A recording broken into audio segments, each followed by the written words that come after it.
Hey guys, Kriosian here. In this video I want to go over a DPS guide to a Windwalker PvE in the patch 6.2.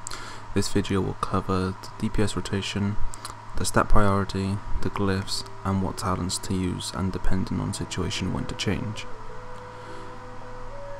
To start off with, we'll go over a simple stat priority for Windwalker monks in PvE. The stat priority you will need would be multi-strike as your priority, followed by crit, followed by haste, then versatility and mastery following after that. The reason why is because you will need a lot of multi-strike for this spec to work. The reason for this is because of your passive that you get. As you can see from this passive here, you gain 15% more of the multi-strike stat from all sources. This means that the more the more multi-strike you stack, the more percentage you gain overall. This is why you stack multi-strike as your main stat. Secondly, I chose crit over haste as my secondary stat is due to the fact that haste isn't really needed after you get the 4 set bonus and having Serenity, as you'll constantly keep having procs from your Blackout Kick and your combo breaker in general, and your Serenity allows you to sustain a lot of abilities as it is without the need of energy regeneration. Therefore you go for crit as your second best stat so you can keep the critical strikes going and crit on your main abilities while you're bursting. Next I want to go over the talents. So the talents are pretty self-explanatory. You don't really need to change any of these talents for standard Hellfire raiding or whichever you want to do. Anyway, for the first row you want to go for either Tiger's Lust or Celerity. I prefer Tiger's Lust as it's a movement speed that increases your move speed by 70% for 6 seconds. This means you can move out of AoE faster. It allows you to dodge abilities at a faster pace as what Celerity would. However, Celerity does allow you to have an extra roll charge, therefore you can use one extra roll to get out of CC also. These two are pretty similar as momentum isn't that great, I personally believe anyway. I would choose one of these two based on personal preference. Level 30 talents you have Chi Wave, Zen Sphere and Chi Burst. You would primarily want to use Chi Burst as much as you can, as it does huge damage, heals a lot for everyone else, and it outperforms Chi Wave and Zen Sphere. Zen Sphere is okay at times, however I would not recommend taking Zen Sphere if you don't know how to use it effectively. Therefore, if you wanted to change between these, I would say Chi Burst or Chi Wave. However, Chi Wave isn't as powerful as Chi Burst as it doesn't do as much damage and it doesn't heal as much as what Chi Burst can heal the entire raid for, on top of the damage it can do to all targets anyway. For level 45, I would choose Chi Brew as it gives you 2 stacks of Tiger's Eye Brew and it can proc up to another 2, so that's 4, between 2 and 4 per Chi Brew that you use. And it also helps you for early start to burst. I would not choose Ascension unless you want to go for Chi Explosion, and I'll explain that in a little while. However, I would just say Chi Brew, or you can choose Ascension if you feel like you don't have enough energy regeneration to begin with. For the level 60, there isn't that many options to change these in, as they're all the same, like CC bringers. You're not really going to be using any CC at all in the Hellfire Citadel apart from trash, so I would say stay leg sweep for the AoE 5 second stun, as it will help you on those fights where trash does come off. That is, it adds that you can CC in general. For the level 75 talents, I would recommend either healing elixirs or diffuse magic, since you won't need to be using dampen ham, as there shouldn't be anything that's hitting you for more than 15% of your maximum health in one blow without being a tank. Diffuse magic helps out a lot if you're dealing with a lot of magical damage from bosses such as the Council of Hellfire, the Gore Fiend, and a few similar bosses such as Sokothar and Archimond, etc. Else, I would say Healing Elixir, as it's a free heal. It heals quite a lot and it's beneficial at times as a lifesaver. For the level 90 talents, I would choose Invoke Xuen. This is because Russian Jade Wind isn't good enough to sustain at all times. You'd lose too much energy, it doesn't do as much damage, and overall it just downgrades you. Chi Torpedo is okay at times, but again, it doesn't do as much damage and it consumes your rolls, etc. It's not worth it for what it is. However, I would recommend using this on fights like the Assault of Hellfire Is It, where you always need to AoE trash down at all times. Apart from that, I would not recommend using Chi Torpedo, as Xuen brings too much to the table. It does a lot of damage, it can AoE, and it's free. It costs no energy or Chi to use. Therefore, I would say Xuen is the best choice in this scenario. And lastly, out of these Hurricane Strikes, Chi Explosion and Serenity, I would choose Serenity.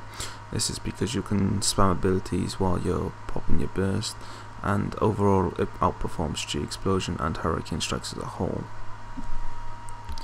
There's also another playstyle you can have, which is what I was touching upon earlier, was the Ascension Chi Explosion duo instead of Chi Brew and Serenity.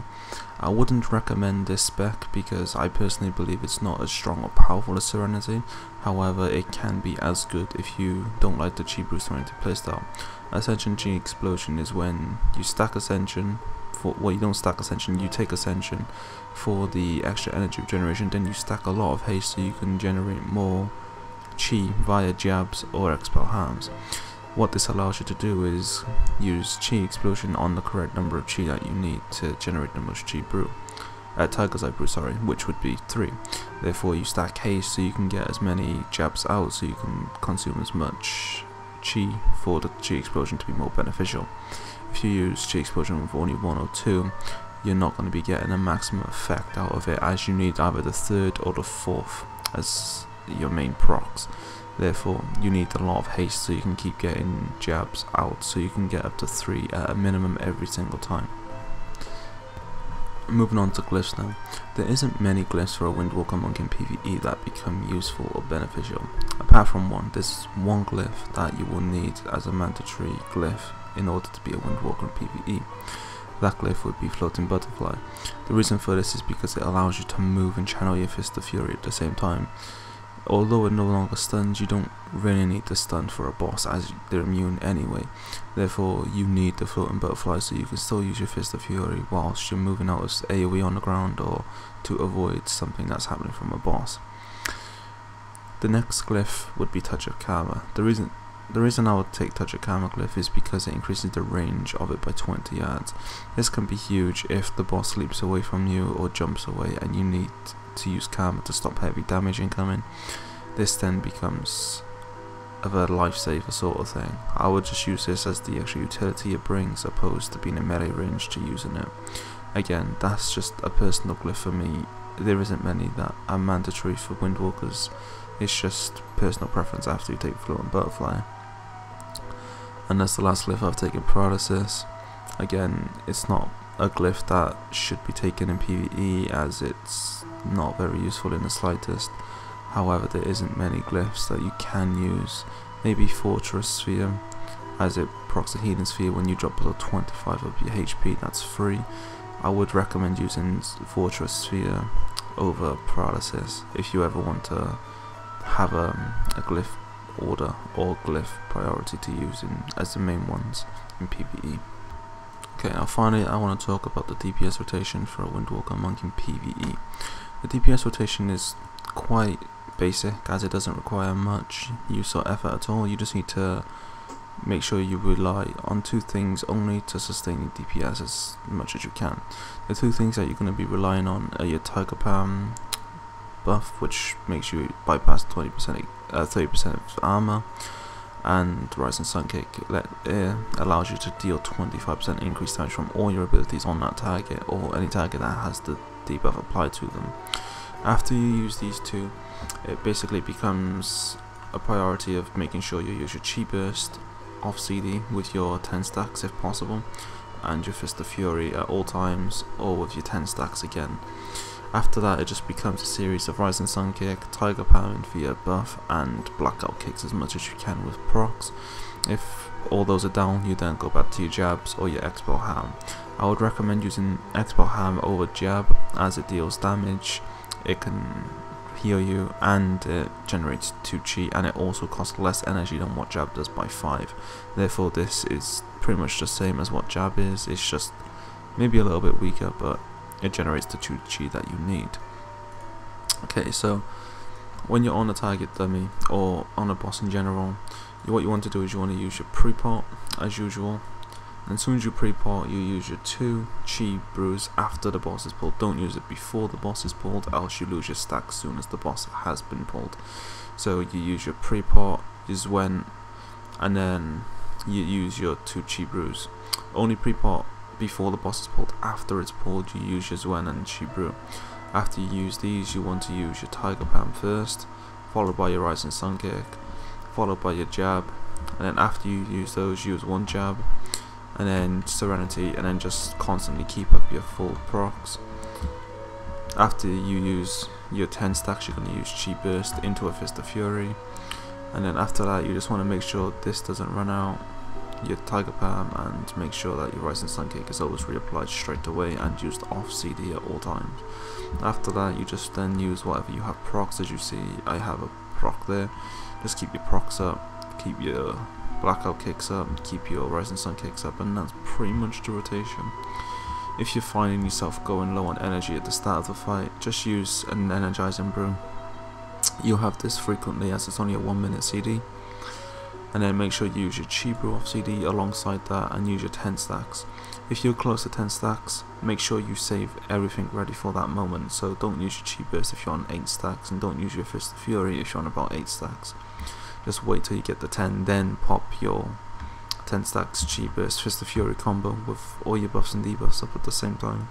This will ensure maximum DPS, and it's the most beneficial way to keep your DPS sustained for the most efficiency. I'd just like to conclude this video by saying that everything I've talked about in this video will also be mentioned in the description. If there's anything you didn't understand or anything you're unsure about, make sure you check the description to see a more detailed and descriptive guide. If you still don't understand that, feel free to message me or poke me, whichever you prefer, on Skype, WoW, or even private message. I hope you enjoyed the video, guys. Thank you for watching. Please like, and I'll see you next time.